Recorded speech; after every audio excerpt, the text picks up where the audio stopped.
صل على سيدنا مولانا محمد كما تحب وترضى بأن تصلي عليه صلاة وسلاما عليك يا رسول الله صلى الله تعالى عليه وسلم. اعوذ باللہ من الشیطان الرجیم. بسم اللہ الرحمن الرحیم. وَإِذْ قَالَ مُوسَىٰ لِقَوْمِهِ يَا قَوْمِ إِنَّكُمْ ظَلَمْتُمْ أَنفُسَكُمْ بِاتِّخَاذِكُمُ الْعِجْلَ فَتُوبُوا إِلَىٰ بَارِئِكُمْ فَاقْتُلُوا أَنفُسَكُمْ ذَلِكُمْ خَيْرٌ لَكُمْ عِندَ بَارِئِكُمْ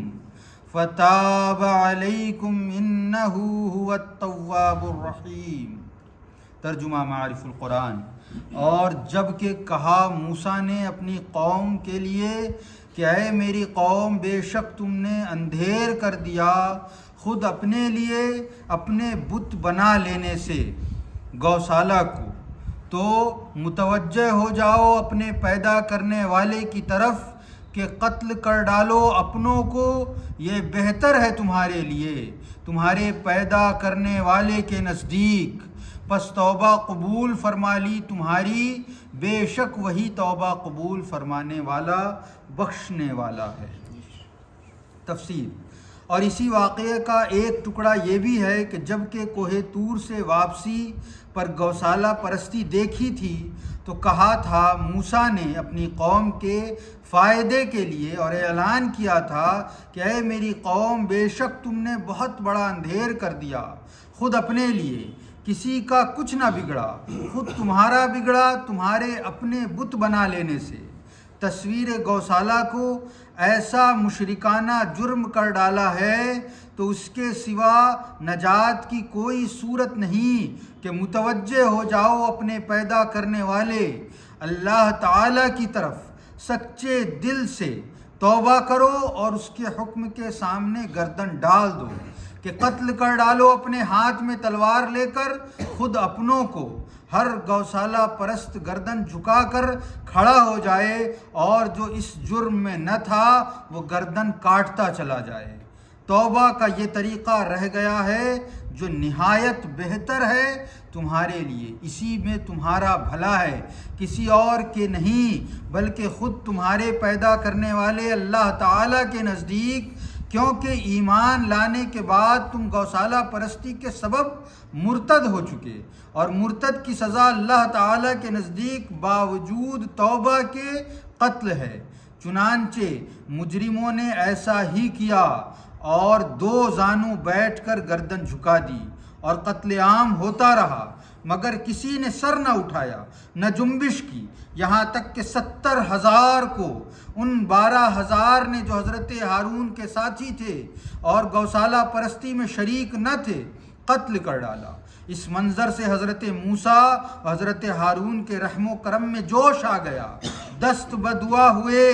کہ اللہ تعالیٰ اب بچے ہوئوں پر رحم فرمائے. پس بنی اسرائیل کے اس توبہ کے انداز اور حضرت موسیٰ و ہارون کی دعا کی بدولت توبہ قبول فرما لی تمہاری. اللہ تعالیٰ نے مقتولوں کو شہادت کا درجہ بخشا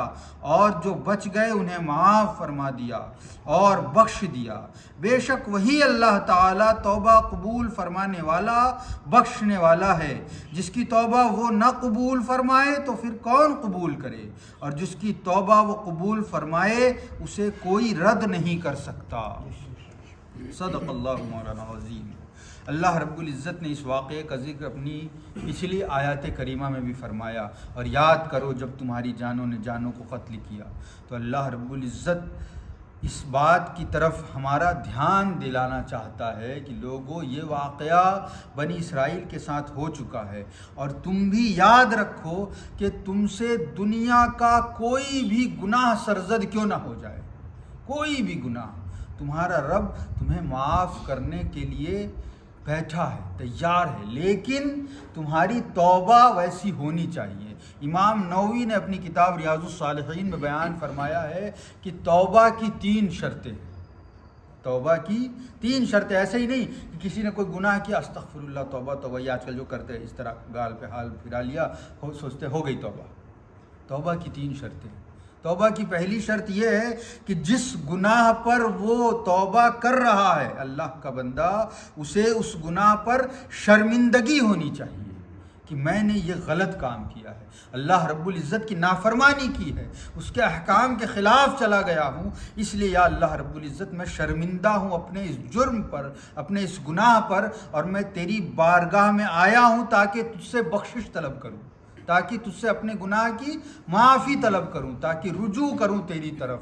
اس لیے میں تیری بارگاہ۔ یہ احساس سب سے پہلے پیدا ہونا چاہیے۔ جب تک یہ احساس پیدا نہیں ہوگا تو ہر بار چور چوری کرے گا اور معافی مانگ لے گا، چور چوری کرے گا اور معافی مانگ لے گا، تو اس توبہ، ایسی توبہ کا کوئی فائدہ نہیں کہ جس میں احساس شرمندگی نہ پیدا ہو۔ امام نووی نے فرمایا ہے کہ سب سے پہلی شرط یہ ہے کہ ہم اپنے اس جرم پر شرمندہ ہوں کہ یا اللہ رب العزت ہم سے گناہ سرزد ہو گیا ہے، جانتے ہوئے نہ جانتے ہوئے، لیکن ہم تیری بارگاہ میں رجوع کرتے ہیں، یہ پہلی شرط ہے۔ دوسری شرط یہ ہے کہ سچے دل سے اس عمل کو کبھی نہ دہرانے کا وعدہ کرے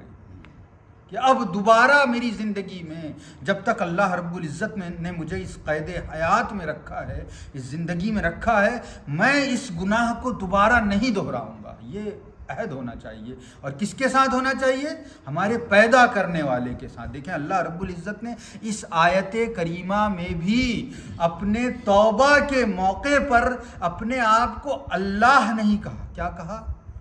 اللہ رب العزت نے فرمایا کہ اپنے پیدا کرنے والے، تاکہ یہ احساس ہو کہ ہمیں جس کی وجہ سے، جس کی کن کہنے سے ہم اس دنیا فانی میں وجود میں آئے ہیں، اس کی بارگاہ میں ہم مجرم ہیں، اور اس کی بارگاہ میں ہمیں عہد کرنا ہے کہ ہم اس گناہ کو یا اللہ رب العزت دہرائیں گے نہیں، اپنی اس کی عظمت کے اقرار کے ساتھ اپنے گناہ کا خود کو مجرم ٹھہرا کر اس کی بارگاہ میں رجوع کر کے اس سے معافی مانگنی ہے، پہلی شرط۔ دوسری شرط اس کی بارگاہ میں یہ عہد کرنا ہے کہ ہم یہ عہد کرتے ہیں کہ اب دوبارہ ہم سے یہ گناہ سرزد نہیں ہوگا۔ تیسری شرط یہ ہے کہ ہم زندگی میں کبھی وہ گناہ نہ کریں دوبارہ، تب یہ نہیں کہ پھر سے ہو گیا، پھر معافی مانگ لی اور انہی احساسات کے ساتھ مانگ لی، تو بھی اس کا کوئی فائدہ نہیں۔ اللہ رب العزت کی بارگاہ میں توبہ کرنی ہے تو سچی توبہ کرنے کا انداز امام نووی نے یہ فرمایا اپنی کتاب میں۔ تو یاد رکھیں کہ ہمیں جب اللہ رب العزت کی بارگاہ میں گناہ سرزد ہو جائے تو توبہ کرنی ہے، وہ بے شک توبہ کا قبول کرنے والا ہے، لیکن ہمارے اندر یہ احساسات پیدا ہونے چاہیے، اور ان احساسات اور تمام تر اللہ رب العزت کی عظمت کا اقرار تبھی ہوگا جب ہمارے دلوں میں اس کی اہمیت پیدا ہوگی۔ غیر اہمیت کے ساتھ کسی چیز کو آپ اہم سمجھتے ہی نہیں تو کوئی کتنا ہی قیمتی اسے کیوں نہ بتائے، اس کی قیمت کتنی ہی زیادہ کیوں نہ ہو، وہ انمول ہی کیوں نہ ہو کہ دنیا کا کوئی شخص اس کی قیمت ادا ہی نہیں کر سکتا، لیکن پھر بھی اگر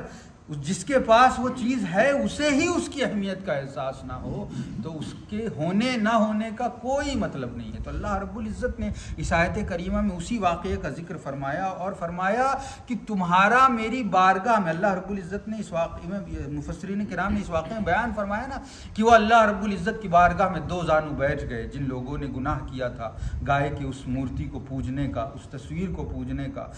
وہ دو زانو بیٹھ گئے اپنی رب کی بارگاہ میں سر جھکا کر، اور وہ 12,000 لوگ جنہوں نے اس گناہ کو نہیں کیا تھا، حضرت ہارون کے ساتھ تھے، جو ان لوگوں نے ان کو قتل کرنا شروع کر دیا،